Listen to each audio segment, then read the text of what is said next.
Bloodstained Ritual of the Night is a great game, but it's not necessarily an easy one. Developed by former Castlevania series producer Koji Igarashi, it's considered to be a fantastic spiritual successor to the series, and in particular to what is often said to be the best Castlevania game, Symphony of the Night. That being said, it's still not the most beginner-friendly game in the world, especially if you're someone like me and are fairly new to the whole Metroidvania genre. Luckily for you, you don't have to struggle with it as much as I did, because you're watching this fantastic video, right? Lucky you. Whether you're brand new to Bloodstained and are having a bit of a hard time of it in the early levels, or you've already beaten the game multiple times, this video will have a bit of something for everybody. Even if you only end up nodding in agreement, thinking, yeah, I too wish I'd known that one thing before I started playing Ritual of the Night. Thanks, John. You're welcome. After I'd completed the game, getting all the achievements along the way I might add, I realized that the beginning of the game would have been a lot easier if only I'd had some sort of helpful list of tips to help me through it. Something like, I don't know, a list of things I wish I'd known before starting the game? I'm John, and here are 10 things I wish I knew before playing Bloodstained Ritual of the Night. Number 10. Attack speed is often more important than damage. To be fair, this is usually the case in a lot of games, like Dark Souls or an MMO for example. However, unlike a lot of these games, Ritual of the Night doesn't show you your DPS statistic, like an MMO usually does. It only shows instead how high your attack stat is. A brand new player would very likely go through their inventory, pick out the weapon with the highest attack stat, and wonder why they end up struggling so much against the first few bosses of the game. Yeah, just like me. This obviously won't always be the case, but a good middle ground weapon, like a short sword or a katana, is a great starting weapon for new players. Sometimes, of course, you can go too far in the opposite direction by prioritizing speed too much over damage. A short sword will often be more effective than a tiny dagger, for instance. Although feel free to correct me if you're a big dagger fan in this game. It's a good idea to just experiment with the attack speeds and patterns of all the different weapons. Psst, the Rava Bural is actually one of the best weapons in the game. Just saying. Maybe try killing a bunch of those creepy barber guys once you find them? It can't hurt. Number 9. Once you've crafted something with Johannes, you can then buy it indefinitely from Dominique. Here's another one that would have made my first playthrough a lot easier. Any item you craft, including weapons and armor, will instantly be available to buy more of from the store. A good tip is to craft the best healing items you can as early as you can, although you will need to find a recipe book to unlock more crafting options first. This way, you can just buy them from the store as well as crafting them every time, meaning you'll be able to use both your crafting items and gold instead of just using one of them. This also works for food items too. One of the earliest recipes you'll be able to make is rice balls. Once you've made them once, you'll be able to buy both the completed dish as well as the raw ingredients from Dominique. They won't heal you for much later in the game, but having a good supply of them for the early game will certainly help you along your way. And they can even save your life when you run out of potions during a boss fight. Number 8. If a boss is proving too difficult, don't be afraid to try something different. This is especially true in the early game, when you just don't have all the best equipment to make a really solid build. You'd be surprised at how much of a difference trying a new shard or a weapon makes. In my first playthrough, I stubbornly stuck with the very first shard I got just because I liked it, and also because change is scary. Once I realized that I should be changing it around to counter a boss, it made things a lot easier for me. Another tip here is don't be afraid to leave and grind for a few levels. It's not particularly exciting, but sometimes that extra health and other stats can mean the difference between beating a boss and losing to it over and over again. Sometimes even just that one level can really turn the tide. Number 7. If you feel like you're stuck, go explore somewhere else. This one's probably more useful if you're trying to play blind and avoid using a walkthrough, as they'll tell you exactly where you need to go and when.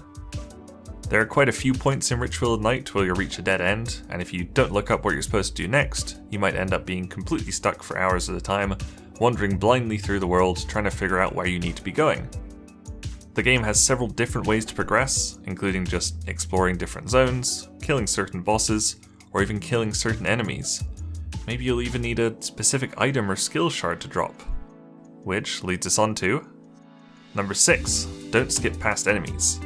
As someone with hundreds of hours in the Dark Souls games, I've now got into the habit of skipping past enemies if I die too many times. After my first couple of deaths in Ritual of the Night, I did exactly that. I started just running past every enemy to try and get to the checkpoint. Wasn't I surprised to find out that almost every enemy in the game drops multiple different crafting items, cooking ingredients, and even skill shards. In fact, a couple of these shards are actually essential for making progress in certain parts of the game. Even discounting that, you'll never be upset to find yourself with a plethora of ingredients next time you get back to town. Plus, getting more experience will never hurt. Number 5. Naming your character does different things. How many people here just called their first save file Miriam because that's what was there by default? Yep, me too. Who knew that there were still games that gave you extra content for using cheat codes instead of charging you for them through microtransactions? Good guy, that Igarashi. Depending on what name you choose, you can change Miriam's appearance permanently, unlock an extra game mode right from the start, or even give yourself a better starting weapon, or a nice hat. It's your choice, really. You'll easily be able to tell whether your cheat code has worked because it'll make a nice little dinging sound if you've entered it correctly, like this. Number 4. Holding up on the D-pad makes Miriam do a cool pose. Okay, so this one isn't particularly game-changing. Apparently it's one of those weird JoJo references I've heard about on the internet, and apparently it's one of several in the game. Also, if you continue to hold up while Miriam's still doing the pose, she'll eventually move on to a whole new one. Wowee! 2 for the price of 1. Now, this isn't essential for new players to know, but boy, I sure wish I'd known about it. Why? Well, how else am I supposed to flex on the bosses after I kill them? Teabagging the ground next to them does tend to get old after a while. Number 3. Blue chests refill if you reload the area. Are you tired of having to fight the same enemies over and over trying to get a certain drop? Try checking the blue chests instead. If you use a warp room to warp to another zone, then go back to the previous one, all the blue chests will have magically refilled themselves. Or a goblin did it. I don't know, I'm not caught up on my Bloodstained lore. This is actually a viable strategy all the way through the game. In fact, I was still doing this for some rare drops in the very last area. There's one blue chest on the Galleon Minerva, the first level, that contains 3 food seeds you can plant back in town, so this is a good starting one to farm. Get it? Farm? Because they're seeds? Ha! That way, you'll always have basic food ingredients like rice, you know, for those rice balls I mentioned earlier.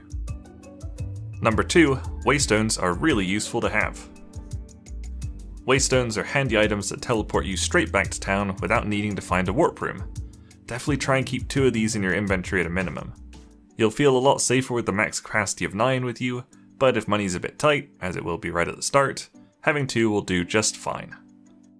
Not only can they be used for quickly warping back to town from wherever you might be, so you don't have to run past hordes of perilous enemies just to find the warp room, but you're also going to need to have a couple spare in order to complete an NPC's questline.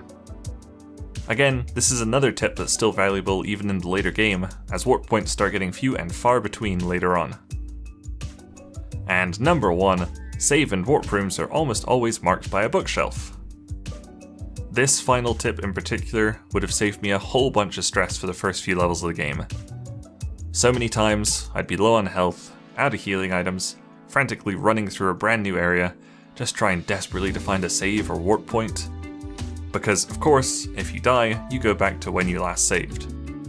So it's very easy to lose a bunch of progress. If only I'd known that all I had to do was look for a bookshelf and I'd be safe. Oh well, at least you know it now too. And that's our list. Did I miss any important starting tips? What would you have wanted to know before you started playing Ritual of the Night? Let me know in the comments down below. If you enjoyed this video, please give it a like and consider subscribing to the channel.